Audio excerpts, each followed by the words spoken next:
Welcome to the Artist Work Ethic Podcast. I'm Mike Pelak. I'm an actor, screenwriter, and filmmaker who's always looking to maximize my time and potential as I work to break in. In this podcast, I talk to artists of all kinds who have seen success in their fields about their process, habits, and work ethic. Today on the show is Shawn Stern. Shawn is the singer and guitar player for the influential punk band Youth Brigade, which he formed in Los Angeles in 1980 alongside his brothers Mark and Adam. Shawn then co-founded BYO Records, which put out releases by the Bouncing Souls, 7 Seconds, among many others. These days, Shawn runs the annual Punk Rock Bowling Music Festival in Las Vegas and still takes the stage with Youth Brigade. A couple quick things before we jump into the episode. I've talked in the past about myself working on breaking into screenwriting. Please check out blackoilfilms.com/screenwriting. There you can check out some of the screenplays I've written. I have the first 10 pages of each one uploaded, but feel free to email me at theartistsworkethicpodcast@gmail.com, and I'd be happy to send you a full script if you're interested in reading. Last thing before we get into the episode, I would love anyone listening to subscribe, rate, and review the Artists Work Ethic Podcast wherever you listen to podcasts. It really helps us put the show out there for more people to listen to. All right, Shawn, thank you for coming on with me today. Yeah, thank you for having me. So through punk rock, we both come from some kind of a DIY-ish background. How has that mindset influenced your work ethic from your early days up through today? You know, it's just been a situation where we never went to business school. We never studied business. We don't know shit about business. We just did everything DIY because it was the only way we could do things. You know, we didn't really have a choice. So when you talk about DIY, it was not, you know, people came on later and heard this term. That term didn't exist. It was just, yeah, you want to do a show. All clubs don't want to do punk rock anymore because there's been too many problems. So we got to go out and find a place to do it. You know, the strip club, maybe he wants to do it. Find a hall and rent it. Put a record out. Okay, how do you do a record? And we go down and we talk to the guy at the pressing plant and the guy who made the labels and and we just taught ourselves. I mean, it really goes back. You know, we had a house in Hollywood that we rented. And my brother and I had done a little bit of construction, soundproofing a garage when we started the band. Same sort of thing, you know. It's always been that way in our whole lives, you know. Well, we don't have the money to pay somebody to do this. And it didn't even occur to us that you would hire people to do these things. It was just, how do you do it? Let's figure it out. To the point of going, you know, there was no internet. We'd go to the library. When I had to do plumbing and I didn't know what I was doing, I'd ask the guy at the hardware store, and whatever I didn't understand, I'd get a book from the library. Same thing on booking shows, same thing. You know, we just figure it out, ask a lot of questions, trial and error, make some mistakes, but we are also extremely lucky too. So you've worked with a lot of bands over the years through Punk Rock Bowling, BYO Records. Do you see a pretty clear connection between the bands who continue to work hard through the years and the ones that end up with a, you know, we'll call it successful or a true career out of it?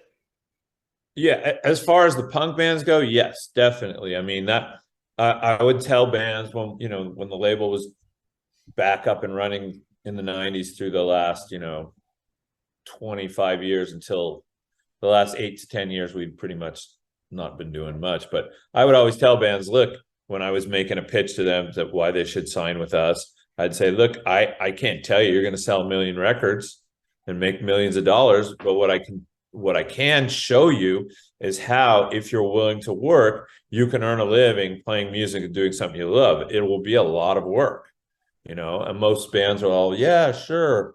That sounds great. Not a lot of them actually followed through on that. Bouncing Souls are a great example of a band that actually listened to us for the most part and has done, you know, what we said. They made a career and they make a living playing music, doing something that they really love. Do you think a lot of that is just the perseverance and persistence of, you know, in the case of a band, always being on the road, always writing, and just doing those things that they need to do to continue progressing forward? Yeah, I mean that's the ideal, right? And then there's a lot of dumb luck too. There are bands that don't do that, and they get a hit song and they just explode. I mean, it's that's market economy. Who knows? But I think that there is something to be said for being able to go do the work, write music, go out and play, build an audience, and you make lifelong fans and you make a career out of it. Sure. I think that's the tried and true way to do it, and it works for most bands. If you can, there's also the chemistry of the members of the band, and there's a lot of factors, of course, but that whole idea of DIY, it's a lot of work. A lot of people don't understand that, but there is a lot of work when bands are on the road, 250 concerts in a year, going all over the world and putting out a record every year or two. A lot of work. So you've done a lot in your career between Youth Brigade, BYO, punk rock bowling. Do you think the work ethic that you've got that's allowed you levels of success with all these projects comes from how you were raised or some other external factor in your life? I mean, I think there's something about how we were raised. We were lucky enough that my dad was a doctor, and then he started writing for TV, and we moved to California when we were young. But we always had to do chores. We got a small allowance, which didn't really cover much, and so we were always encouraged to go out and, you want that thing, then go out and work. So we lived in Toronto. We used to shovel snow in the winter, rake leaves in the fall, and sell lemonade on the corner in the spring and summer when we were 6, 7, 8 years old. And then we moved to California. We started in all kinds of little businesses, and I started working jobs when I was 13, 14 years old. So it's always been a thing that if you want things, you're going to have to work and you're going to have to earn money. And that was something that was instilled in us. And then we took that and realized, okay, this is how things work. And it's not that difficult to figure out.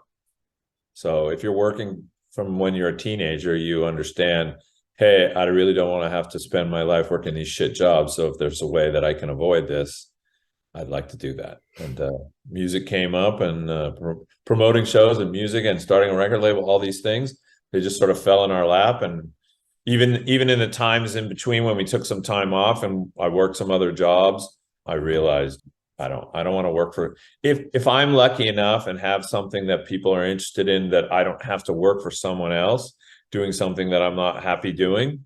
I prefer that, even if I'm not, going to be successful making millions of dollars or whatever, or just so long as I can pay the rent and pay the bills and do what I want to do and have a good time and make my own schedule and stuff, then that's what I prefer to do. And I'm extremely lucky to be able to do that.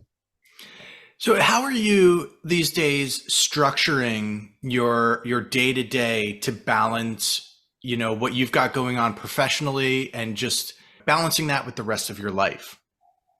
I'm a workaholic. So I wake up in the morning and I go straight to work, and I work all day, take a little time off here, a little time off there. And basically in the last 15, 20 years, I try to, I mean, I've traveled so much in my life just on tours, so that's become the next thing, right? I go out with my partner, and she's from Italy, and we travel. I've been traveling with her in the last 8, 10 years, and it's weird because I'm so used to going to places and just staying one night and then going to the next. And she does art conservation, and every town we go, she's going to go into every little church that's in there. And, I really get to explore cities. So it's a different way of traveling. But that's really, for me, the thing I look most forward to these days, besides the festival and going out and seeing bands and having a good time, is just being able to travel with her and just see the world in a different perspective than, hey, I'm here to play a show and then I'm moving on to another city the next day. It's not exactly ideal way to see places. Yeah, from the inside of a venue and a van. Yeah. In thinking about goal setting, I love the whole concept of goal setting. It's one of the things that helps keep me focused and on task with what I'm trying to do. How would you say you organize yourself, either short term, long term, to facilitate your vision for whatever project you might be working on? It's still pretty DIY. Like I said, I never took any classes. It's a matter of, what's worked in the past. So the experience of doing the things that I've done and how I understand what works and what doesn't work and moving forward, and just always trying to be aware that everything's changing all the time. I mean, we live in a pretty crazy world. The digital revolution of the last 20 years has been huge event changing for the music business. Obviously, the physical record company business is not what it was. It's completely changed. I would argue that it doesn't even really exist anymore. There's a lot of really good things about the fact that anyone can make music because you can use computers and get their music out through YouTube and social media platforms, which is wonderful. But and think, if you think about it, there were certain people involved in music for since recorded music existed, who were basically the gatekeepers of who got to get in and who didn't. And that was terrible, because there's plenty of musicians, plenty of great artists out there that never got an opportunity. These kids started a band in high school. They played in their garage, hence the garage band term. And they played for their friends and locally. And then they decided to go get jobs. They needed to get jobs because they couldn't make a living, or go to college or whatever it was. And you never heard from them. So that was unfortunate. But now you have the opposite. In this country, especially, things swing from one extreme to another. This system is it's not fair to everybody. Great, let's fix it. Okay, and then you swing to a completely opposite pendulum. So now you got digital revolution. So before, you had to have money to buy the equipment, you had to have money to find a record label behind you, and they were only going to decide on, they were making the decisions on what was and what wasn't good. Right now, it's swung completely opposite. It's for such huge freedom that anyone can make a recording. You see that on things like all these TV shows like The Next American Idol, where someone becomes famous because they're terrible, and that's the thing. So now anybody can record something and put it up on TikTok or YouTube. Doesn't mean they should. Just because you can doesn't mean you should. There are a lot of mediocre art being made in the world. It's very similar with filmmaking. I mean, at this point now, there's a whole category basically of iPhone films, and they look great. But the same thing with music. If the backbone isn't there, it's just going to kind of go onto YouTube or wherever and just sort of sit. Yeah, and well, the thing to me is, my father's a filmmaker. Two of my brothers work in the film business. This is all, and music is too, to a certain extent. It's all storytelling, right? And the story is the most important. And a lot of people, I wrote a song some years back called "All Style, No Substance," and that's really what it is. The substance is important. Style is great, but it only takes you so far. If you don't have that substance, if you don't have the story, if you don't have meaning and something that will inspire people, to me, you're a flash in the pan. And there's plenty of flashes in the pan, and some of them become super famous. But just because you sound like someone, or you make a movie that looks like something, doesn't mean it's the same thing as that great movie that you're trying to riff on, or that great song that you're trying to riff on. It's important to know why these things are great. And I always sort of believe that there's plenty of good bands out there, but the difference between a good band and a great band is, good bands, they sound like this band, they sound like that band. A great band takes all those influences and makes something of their own out of it, right? Not everybody can do that, and there's a lot of mediocrity out there right now. And I mean, I guess you hope the cream of the crop, the cream will rise to the top. Doesn't always, but we can hope. Awesome insights. Do you want to plug anything or talk about anything else before we go? Well, of course, Punk Rock Bowling next year in 2023. It'll be Punk Rock Bowling 23 in 2023, right? That will be happening on Memorial Day weekend in Las Vegas. It's going to be a pretty awesome lineup. But yeah, it's going to be a pretty awesome. I mean, if you've ever been, we do a pretty amazing weekend. It's get to the point where people start buying tickets. We did a blind sale this year. It's bigger than we've ever done, and we probably could have done it even bigger. So it's pretty awesome. I just hope people will come out. It's a great weekend. If you've never been there, if you've been there, you get to see a lot of great bands, and then hopefully a lot of new bands you didn't know about that you may love and become a fan of, and meet a lot of great new people and see your old friends too. Awesome. Shawn, thank you for coming on with me today. Hey, thank you so much. I appreciate it. Thank you so much for listening today. Please subscribe to the Artist Work Ethic podcast anywhere you listen to podcasts, and please rate and review the show. Follow us on Instagram at The Artist's Work Ethic, and check out theartistsworkethic.com.